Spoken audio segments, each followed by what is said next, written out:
भारी बारिश से हुई आपदा पर सीएम धामी ने की जनपदवार समीक्षा। प्रदेश भर के सभी डीएम वीडियो कॉन्फ्रेंसिंग के माध्यम से जुड़े। गर्भवती महिलाओं को हेल्थ सेवा उपलब्ध कराने की निर्देश। निर्वाचन आयोग ने विधानसभा उपचुनाव की तारीख का किया ऐलान। बागेश्वर जिले में आदर्श आचार संहिता लागू। कैबिनेट मंत्री चंद्र रामदास के निधन के उपरांत खाली हुई सीट। एचएस बवेजा की बढ़ सकती है मुश्किलें। उद्यान विभाग के निलंबित निदेशक है doctor HS Baweja. CBI SIT के जरिए जांच कराने पर हो सकता है फैसला।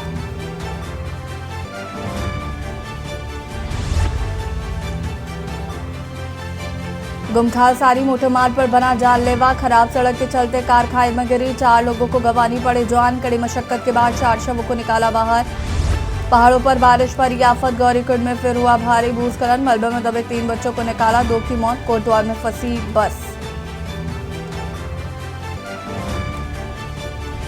मौसम विज्ञान ने दी भारी बारिश की चेतावनी। दून समेत 5 जिलों में किया भारी और बारिश का ऑरेंज अलर्ट जारी। आज पौड़ी में बंद रहेंगे स्कूल। आप देख रहे हैं के न्यूज, खबरों का सारथी। नमस्कार, खबर उत्तराखंड में आप सभी का स्वागत है। मैं हूं आपके साथ यशी शुक्ला। अक्सर से खबर आपको बता देते हैं, जहां पर बाढ़ से हुए नुकसान का निरीक्षण करने पहुंचेंगी केंद्रीय टीम। आपको बता दें कि टीम के साथ अधिकारी भी मौजूद रहेंगे। प्रभावित क्षेत्रों का निरीक्षण किया जाएगा। कल हरिद्वार पहुंची थी एनडीएम की 10 सदस्यीय टीम। 2 दिन तक टीम करेगी प्रभावित क्षेत्रों का निरीक्षण की विस्तृत रिपोर्ट केंद्र सरकार को सौंपेगी टीम।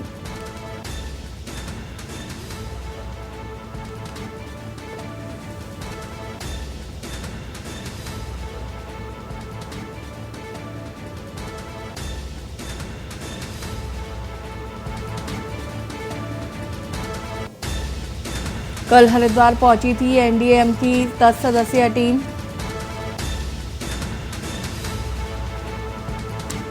2 दिन तक टीम करेगी निरीक्षण की विस्तृत रिपोर्ट केंद्र सरकार को सौंपेगी टीम।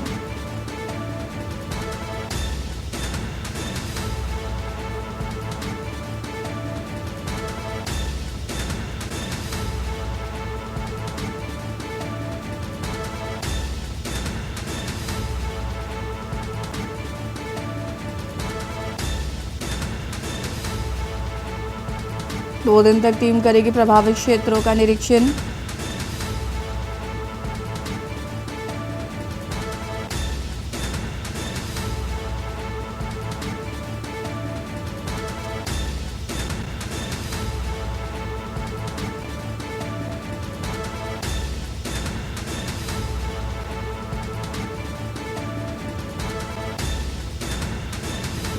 निरीक्षण की विस्तृत जानकारी देगी टीम। बाढ़ से नुकसान का निरीक्षण करेगी केंद्रीय टीम।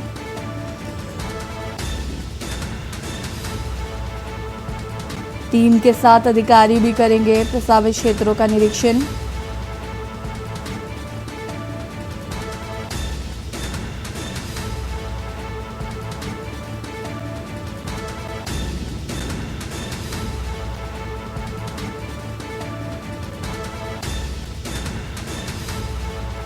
कल हरिद्वार पहुंची थी एनडीएम की 10 सदस्यीय टीम।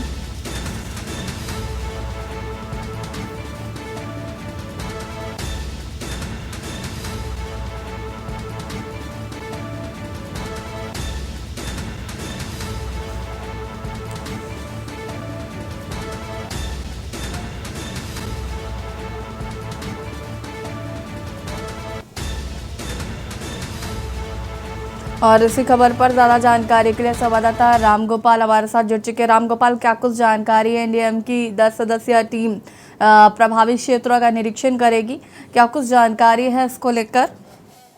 हाँ जी मैडम, बताना चाहूंगा कि आज राष्ट्रीय केंद्रीय प्रबंधन आपदा समिति की टीम जो है लक्सर क्षेत्र के बाढ़ प्रभावित क्षेत्र का दौरा करने के लिए पहुंची है, जहां ग्रामीणों ने सिंचाई विभाग के अधिकारियों पर भी समय पर ध्यान न देने का आरोप लगाया है। जी रामगोपाल जी, ये भी जानना चाहेंगे कि रिपोर्ट केंद्र सरकार को सौंपनी है, उसको लेकर क्या कुछ जानकारी है?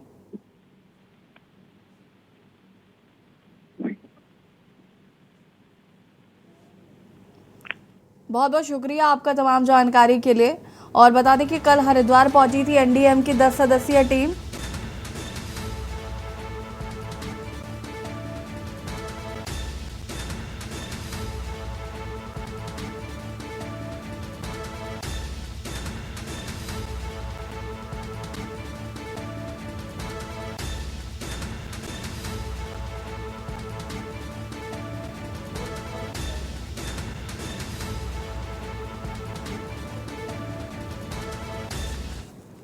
उत्तरकाशी से खबर आपको बता देते हैं, जहां पर यमुनोत्री रोड पर हुआ बड़ा हादसे में महिला यात्री की हुई मौत, एक घायल। यमुनोत्री से लौट रही बस पर गिरे पत्थर, लगातार पत्थरों की बारिश बना खतरे का सबब। हादसे में महिला यात्री की मौत, एक घायल।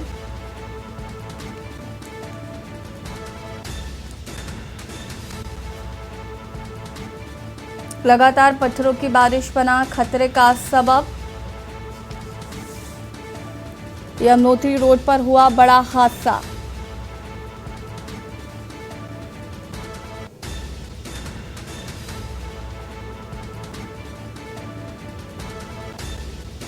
यमुनोत्री से लौट रही बस पर गिरे पत्थर,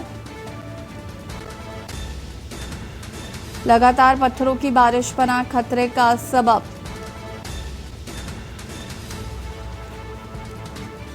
यमुनोत्री रोड पर हुआ हादसा, हादसे में महिला यात्री की हुई मौत, एक घायल।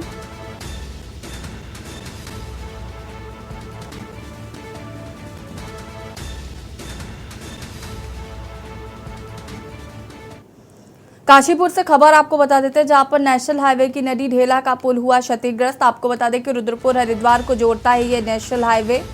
मौके पर पहुंची पुलिस ने ट्रैफिक को किया डाइवर्ट। बारिश में खुली कार्य की गुणवत्ता की पोल।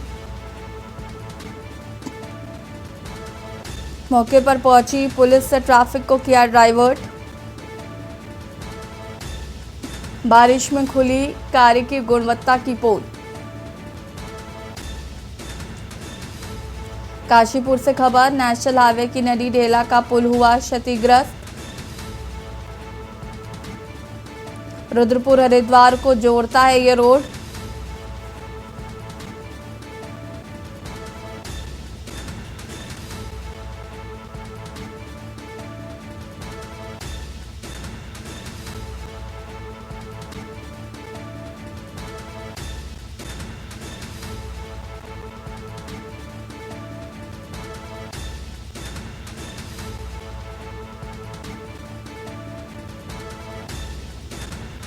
मौके पर पहुंची पुलिस ने रूट को किया डाइवर्ट।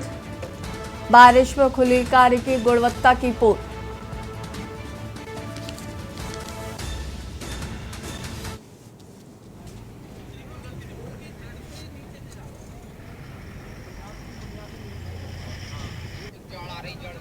और यहाँ पर आप देख सकते हैं कि सड़क में किस तरीके से इस हाईवे में गड्ढा हो गया है, और अब अंदाज़ा लगा सकते हैं कि ये जो सड़क निर्माण हुआ होगा ये किस गुणवत्ता के साथ किया गया होगा। और ये तस्वीरें कहीं ना कहीं पोल खोलती हुई नज़र आ रही हैं। जिस तरीके से काम किया गया है सड़क पर, वो आप तस्वीरों के माध्यम से देख सकते हैं।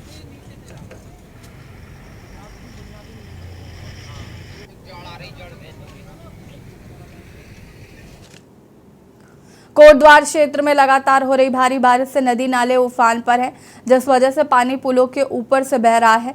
देवी रोड पर स्थित पुल भी क्षतिग्रस्त हो गया है। देवी रोड पर मलबा ही मलबा जमा हो गया है, जिस वजह से आवाजाही भी पूरी तरह से बंद कर दी गई है। साथ ही कोड़िया इलाके में कैंप का पिलर भी इस बारिश की भेंट चढ़ गया। पनियाली गदेरे इतने उफान पर बह रहे हैं कि पानी घरों तक घुस रहा है। सड़कों पर खड़ी गाड़ियां भी पानी और मलबे में धंस चुकी हैं। लोगों का जीना इस समय मुश्किल हो गया है। हालात यह है कि लोगों को घरों से निकलकर सड़कों पर रात गुजारनी पड़ रही।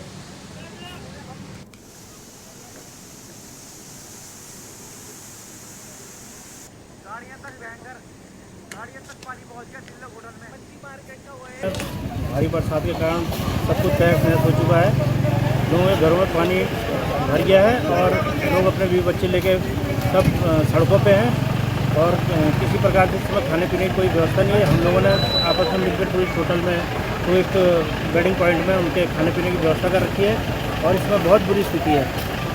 इसमें स्थिति है कि पौड़ियों वाला पुल भी गिर रहा है पूरा बुरी तरीके से, कभी भी टूट सकता है।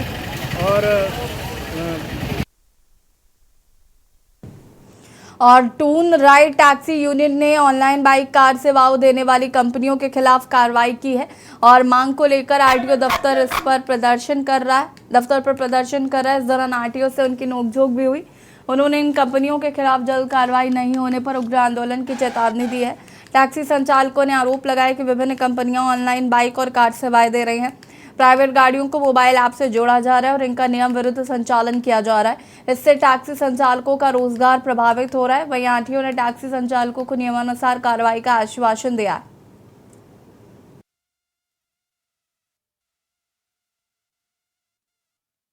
दून राइट टैक्सी यूनियन द्वारा आरटीओ कार्यालय का घेराव किया गया, धरना प्रदर्शन किया गया और जोरदार नारेबाजी की गई।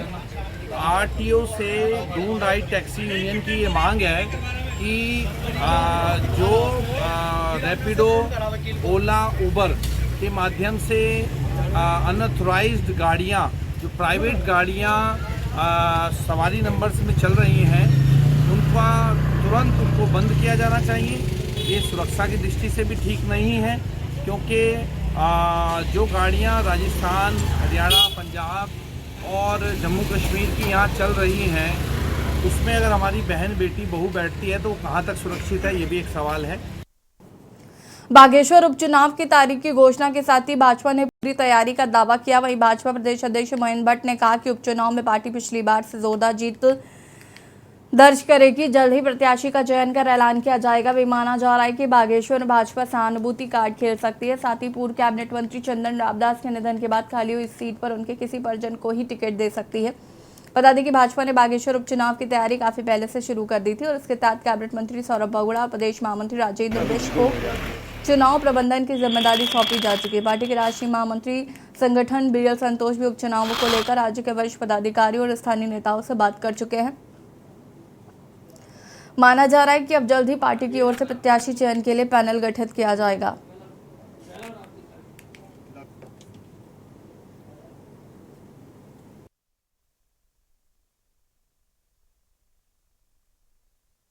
भारतीय जनता पार्टी बागेश्वर उपचुनाव के लिए तैयार है। हमारी चुनाव प्रबंधन की टोली बागेश्वर एक माह पूर्व हमने पहुंचा दी थी। हमारी बूथ की बैठकें, शक्ति केंद्र की बैठकें प्रारंभ हो गई हैं और बहुत जल्द हम प्रत्याशी घोषणा करेंगे। मैं विश्वासपूर्वक कह सकता हूं कि पिछली बार से ज़्यादा मतों से भारतीय जनता पार्टी प्रत्याशी विजयी होंगे और ऐसा लगता है कि सभी विरोधी दलों की जमानतें जब्त होंगी और हम लोग पुनः बागेश्वर सीट पर भारतीय जनता पार्टी प्रत्याशी को जिताएंगे। खबर पौड़ी से, जहां पर जिले के लैंसडौन तहसील के गुमखार सारी मोटर मार्ग की खराब स्थिति के कारण कल रात को 4 लोगों को अपनी जान गंवानी पड़ी।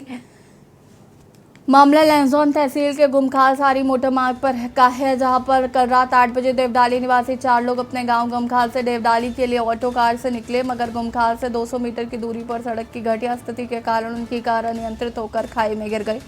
वहीं कार के गिरने की सूचना मिलने पर आसपास के लोग और पुलिस प्रशासन मौके पर पहुंचा। वहीं काफी मशक्कत के बाद एसडीआरएफ की टीम द्वारा 4 शवों को गहरी खाई से निकाला गया। 2 माह पूर्व में ग्राम सारी में सरकार जनता द्वारा ग्रामीणों ने मुख्यमंत्री के विशेष सचिव मीनाक्षी सुंदरम से इस मांग के कर को शिकायत की, मगर किसी ने जरा भी इन ग्रामीणों की नहीं सुनी और नतीजा ये रहा कि 4 परिवार के लोगों को अपनी जान गंवानी पड़ी।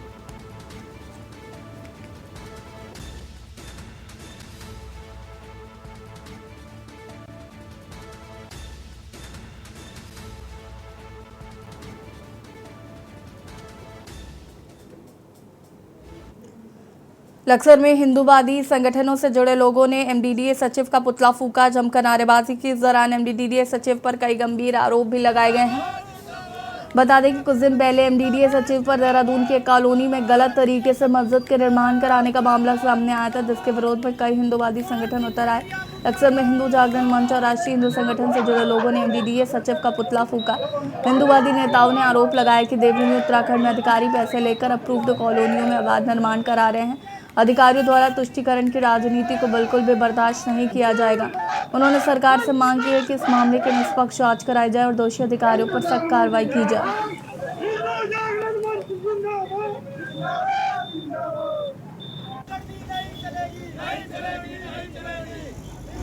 देहरादून का जो सचिव है मोहन भटिया, उन्होंने एमडीडीए के फ्लैट में अवैध मस्जिद का निर्माण कराकर वहां पर नमाज अदा कराई है और उसी के विरोध में आज पूरे प्रदेश भर में पुतला दहन किया जा रहा है एमडीडीए सचिव का।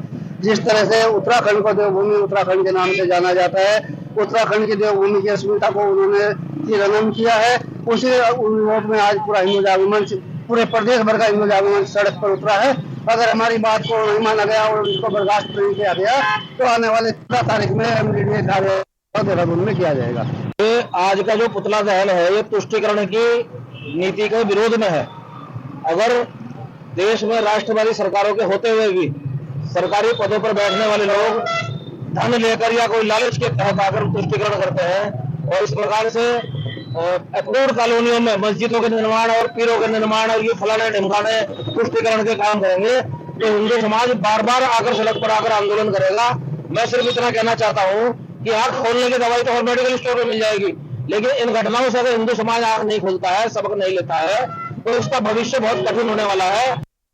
देहरादून में महिला कांग्रेस कार्यकर्ताओं ने प्रदेश अध्यक्ष ज्योति रौतेला के नेतृत्व में महंगाई के खिलाफ प्रदर्शन किया है। प्रदेश महिला कांग्रेस की कार्यकर्ताओं ने प्रदेश कांग्रेस भवन से घंटाघर तक सरकार के पदक को प्रदर्शन किया और इसलिए हॉल चौक पर पुतला फूका। ज्योति रौतेला ने कहा कि जब से भाजपा सत्ता में आई है महंगाई से लोगों की कमर टूटती जा रही है। अंतर्राष्ट्रीय बाजार में कच्चा तेल लगातार सस्ता हो रहा है, लेकिन सरकार पेट्रोल डीजल की कीमतें कम नहीं कर रही है। यही स्थिति खाद्य पदार्थों की भी है। आम आदमी की थाली में सब्जी दालें गायब होने लगी। सरकार खाने पीने की वस्तुओं पर GST लगा रही।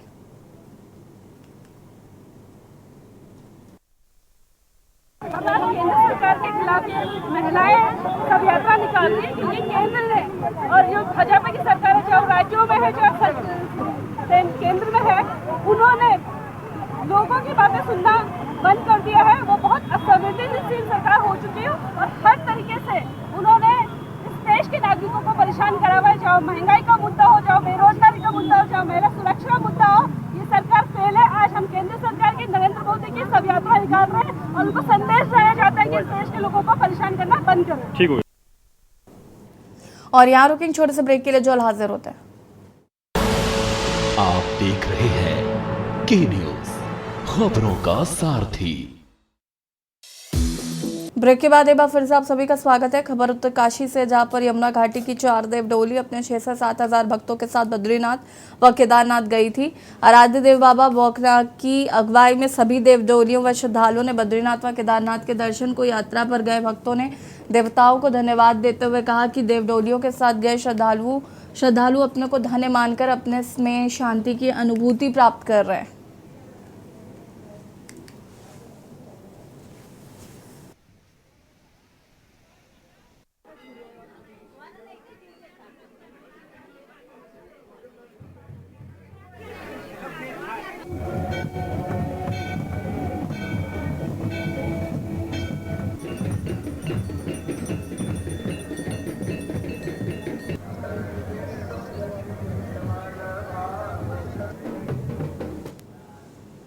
धामी सरकार ने बड़े स्तर पर अधिकारियों के तबादले किए हैं। IAS अवनीत पांडे को चंपावत का नया DM बनाया गया है, वहीं पर 5 ADM और 45 SDM भी इधर से उधर किए गए हैं। चंपावत के नए DM पांडे अभी अपर सचिव व निदेशक शहरी विकास के साथ ही समेकित बाल विकास परियोजना व महिला कल्याण निदेशक का जिम्मा देख रहे थे।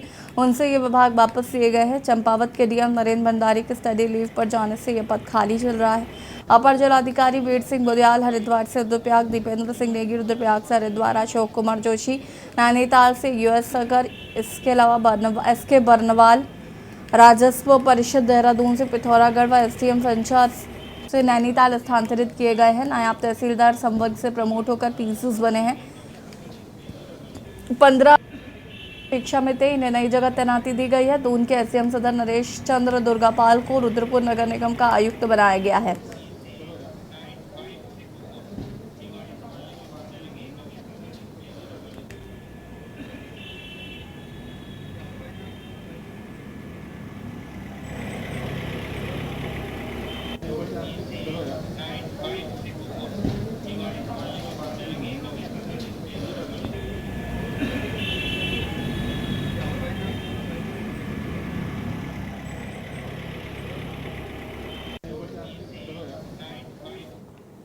खबर हल्द्वानी से, अजय जिले में लगातार हो रही भारी बारिश का असर हल्द्वानी के काठगोदाम क्षेत्र में सबसे अधिक हुआ। बीती शाम से लगातार हुई मूसलाधार बारिश के चलते कलसिया नाला पूरी तरह से उफान पर आ गया है। कलसिया नाले के आसपास कई मकानों को काफी खतरा हो गया, तो वहीं कई मकान ध्वस्त भी हुए, जिसके बाद पुलिस और प्रशासन द्वारा उन लोगों को समय से सुरक्षित स्थानों पर पहुंचा दिया गया है। ऐसे में पीड़ितों ने मांग करते हुए कहा कि सरकार और प्रशासन उन्हें मुआवजे के साथ ही घर को कैसे बचाए जाने में मदद करे।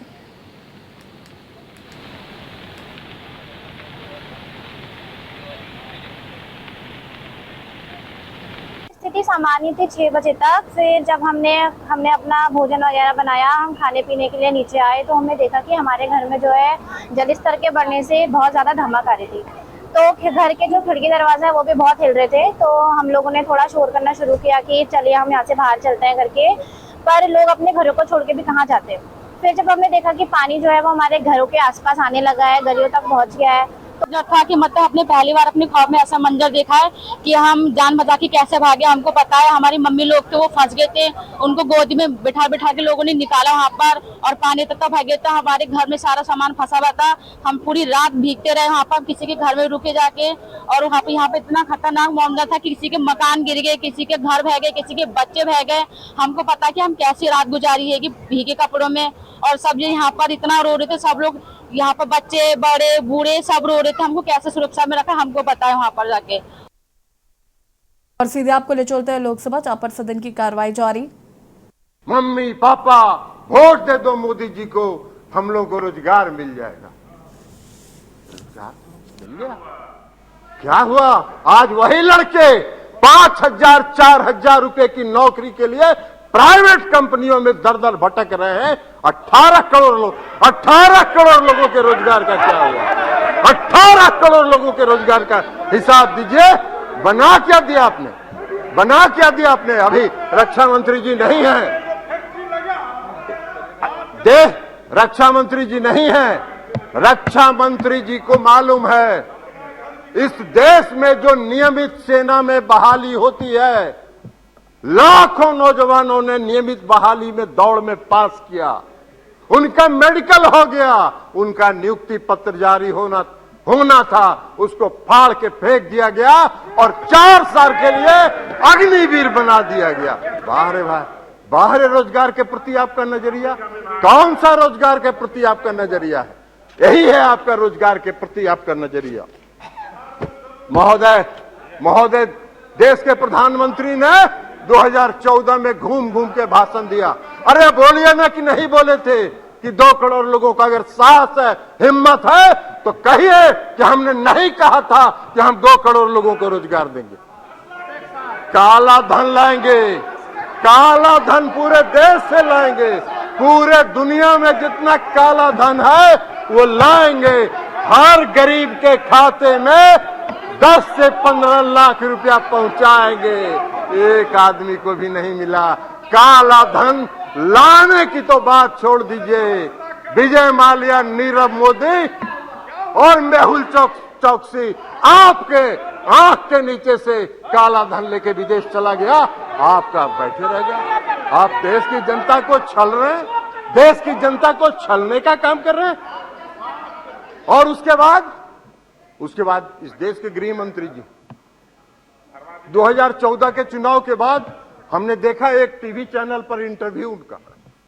एक टीवी चैनल वाले ने पूछा देश के गृह मंत्री जी से कि माननीय गृह मंत्री जी, आपने इस देश में नौजवानों को 2 करोड़ लोगों को प्रति वर्ष रोजगार देने का वादा किया था, आपने हर गरीब के खाता में 10 से 15 लाख रुपए भेजने का वादा किया था।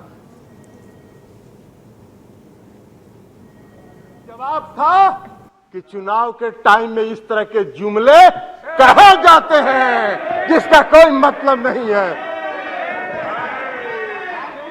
मेरे इसमें है, कहिएगा दिखा देंगे इसमें है आपका गृह मंत्री जी का इंटरव्यू, आपका गृह मंत्री जी का इंटरव्यू है, दिखा देंगे। आपके गृह मंत्री जी का इंटरव्यू दिखा देंगे।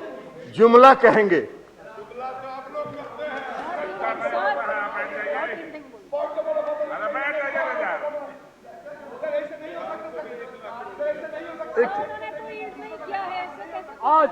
आज नरेंद्र मोदी जी के नेतृत्व, अरे छोड़िए, ये पॉइंट ऑफ ऑर्डर है।